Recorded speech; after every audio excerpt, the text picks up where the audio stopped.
Good morning, guys. I have been asked about this one a couple of times as well, so I want to bring you along for what is this fault. This is a Golf GTD. So has this appeared on your dash? If it has, we can have a look. So you'll find on your car screen, ignore the driver assistance, that's what it's here for.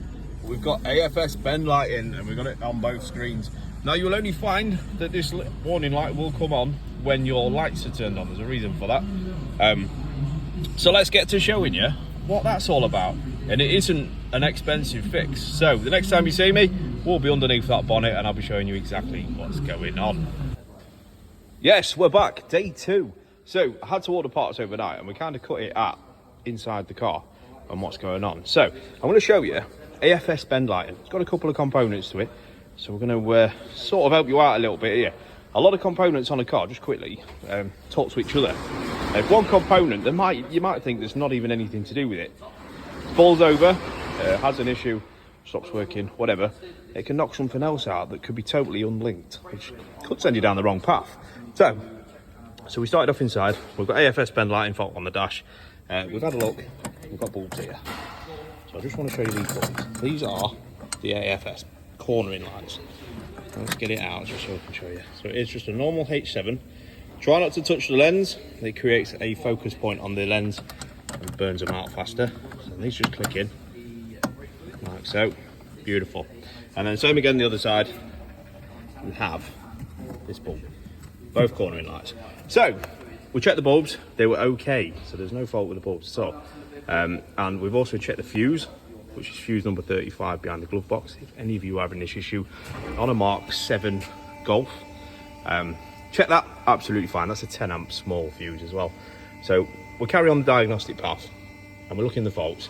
And we've got a couple of implausible signals which could be caused by something not working, not telling the right story.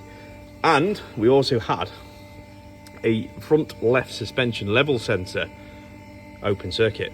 Now open circuit could mean a broken wire, could mean an internally failed part, it could mean a lot of things. So what we have to do is we have to go down the diagnostic path and check the wiring from the J250 control module, which is in the boot on these. A long bit of wires, or a few wires, as you can see. There's 4. In fact, I think there's only 3 pins on this, one of them's blank. There's 3 wires from the control module to the back to this, which is your level sensor.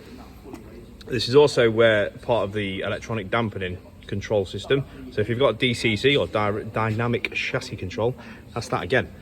So this sits on the suspension, so it vaults up like that, and then sits on the bottom arm, so the bottom arm of your car, and then as your suspension goes up and down, this goes up and down with it, and determines the level of quite a few things. So your computer system, so your DCC, your headlights and everything can adjust accordingly. This wasn't working. I checked the wires, I've got all signals, lives, earths, everything I need.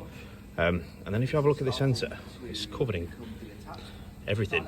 It's a crusty sensor, it's not great. Fortunately, these aren't C's, which is usually what happens, these C's, and they snap off, which is usually an issue. But that's gone open circuit inside. Covered in salt and crap, and everything's just given up. So there's no obvious corrosion. Wiring's okay, you know you're getting your signals, your lives and earths from your control module. Everything's working up to this point. That bad boy. So I donated one. And perfect. So sensor knackered. It's sometimes right hard to tell, be able to test, because what happens is when it turns, or this isn't reading, it'll turn the system off. So it's quite difficult to get the readings you want and interpret what you need. So that had fell over. That was causing AFS bend fault and a couple of other implausible signals. The only thing the customer ever saw was the AFS bend lighting, and if you Google or forum the AFS, it usually takes you to these bulbs. So, brought you along for this little one. Quite informative, really, of what's going on and how systems talk to each other in a little bit of a roundabout fashion. So, this is now cured.